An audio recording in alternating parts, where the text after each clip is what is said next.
आजची आपली रेसिपी आहे अगदी घरगुती पद्धतीचं झणझणीत आणि चविष्ट ओल्या नारळातील मसालेदार चिकन. ओल्या नारळामुळे या चिकनला एक वेगळीच मस्त चव आणि टेक्स्चर येतं. नमस्कार, अतिथी किचनमध्ये आपल्या सर्वांचे खूप खूप मनापासून स्वागत आहे. सुरुवात करूया आपल्या रेसिपीला. इथे अर्धा किलो चिकन 4 ते 5 वेळा स्वच्छ पाण्याने धुवून घेतले आहे. आता त्याला मॅरिनेट करण्यासाठी चवीनुसार मीठ, 1 चमचा आलं लसूणची पेस्ट, हळद आणि थोडासा लिंबाचा रस लावून घेऊया आणि बाकीची तयारी होईपर्यंत मुरण्यासाठी ठेवून देऊया. इथे आपण अख्ख्या गरम मसाल्यामध्ये 1 चमचा बडीशेप, 4 काळी मिरी, 2-3 लवंगा, 1 वेलची, 1 इंच दालचिनी, अर्धा चमचा जिरे आणि थोडीशी मेथी आणि 1 मोठा चमचा भरून धणे घेतले आहेत. तसेच कढीपत्त्याचीही काही पानं घेतली आहेत आणि चिमूटभर मोहरीही घेतली आहे. तसेच 1 वेलदोडा व 3 लाल सुक्या मिरच्या घेतल्या आहेत. हा सर्व मसाला आपल्याला थोड्याशा तेलामध्ये छान परतून घ्यायचा आहे. मसाला परतताना गॅसची आच मंद ठेवली ना, की मसाल्याचा सुगंध आणि चव दोन्हीही खूप छान येते. इथे आपला खडा मसाला छान परतून झाला आहे. काढून घेऊया. त्याच पॅनमध्ये पुन्हा 1 चमचाभर तेल घालून आपण ओले खोबरे परतून घेऊया. खोबरे आपल्याला हलके गुलाबी डाग येईपर्यंत परतून घ्यायचे आहे. खोबरेही छान भाजले गेले आहे. आता आपण ते काढून घेऊया. हा ओला नारळ म्हणजेच या रेसिपीतील खास जिन्नस. खोबरं काढून झाल्यावर पॅनमध्ये जे काही तेल शिल्लक आहे त्यामध्येच आपण कांदाही परतून घेणार आहोत. इथे 2 मध्यम आकाराचे कांदे पातळ उभे चिरून घेतले आहेत. कांदा परतत असतानाच त्यामध्ये 7-8 लसणाच्या पाकळ्या आणि अर्धा इंच आलंही घातलं आहे. कांदा आपल्याला हलका सोनेरी रंग येईपर्यंत परतून घ्यायचा आहे. इथे कांदा सोनेरी रंगावर फ्राय झाला आहे. आता आपण त्यामध्ये घालूया 1 मध्यम आकाराचा टोमॅटो व मूठभर जाडसर कोथिंबिरीचे देठ घालून सर्व एकत्र छान परतून घेऊया. टोमॅटो मऊ होईपर्यंत आपल्याला सतत परतत राहायचे आहे. इथे कांदा, आलं, लसूण आणि टोमॅटो छान खरपूस असे फ्राय झाले आहेत. गॅस बंद करून थंड होऊ देऊया. तोपर्यंत आपण थंड झालेल्या खड्या मसाल्याची पावडर करून घेऊया. ही पावडर करताना थोडे चमचाभर कच्चे धणेही त्यामध्ये घालायचे आहेत. त्यातच आपण फ्राय केलेला कांदा, टोमॅटो घालून एकदम बारीक स्मूथ असे वाटून घ्यायचे आहे. इथे लंगडीमध्ये तेल तापल्यावर 2 मध्यम आकाराचे कांदे घालून परतून घ्यायचे आहेत. हे चिकन बनवताना मी तिखटाचे प्रमाण कमी ठेवले आहे. पण तुम्ही तुमच्या आवडीनुसार तिखटाचे प्रमाण कमी अधिक करू शकता. इथे कांद्याला छान गोल्डन ब्राऊन कलर आला आहे. आता आपण त्यामध्ये घालूया अर्धा चमचा हळद आणि 1 चमचा लाल तिखट.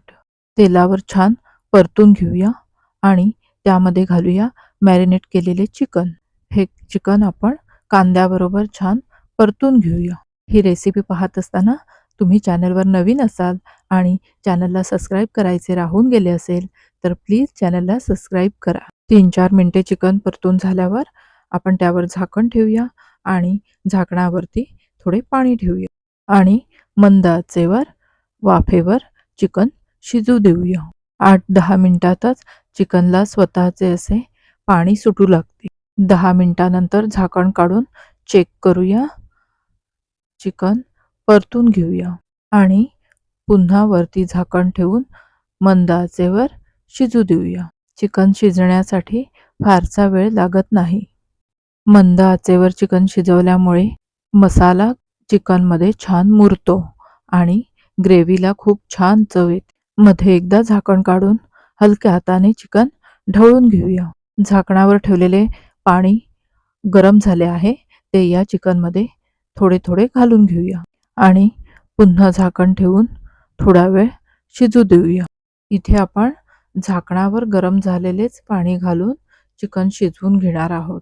15 मिनिटानंतर आपण एकदा चेक करून पाहूया चिकन कितपत शिजले आहे ते.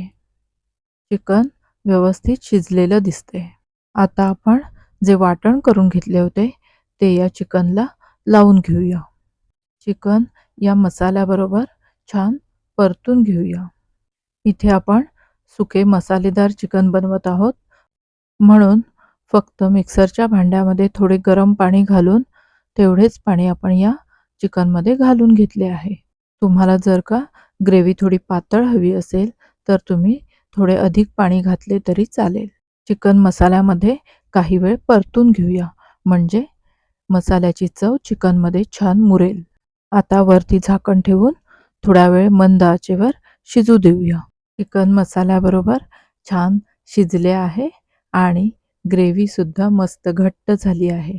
पुन्हा थोडा वेळ झाकण ठेवूया आणि वरून तडका देण्यासाठी एका छोट्या कढईमध्ये तेल गरम करून घेतले आहे.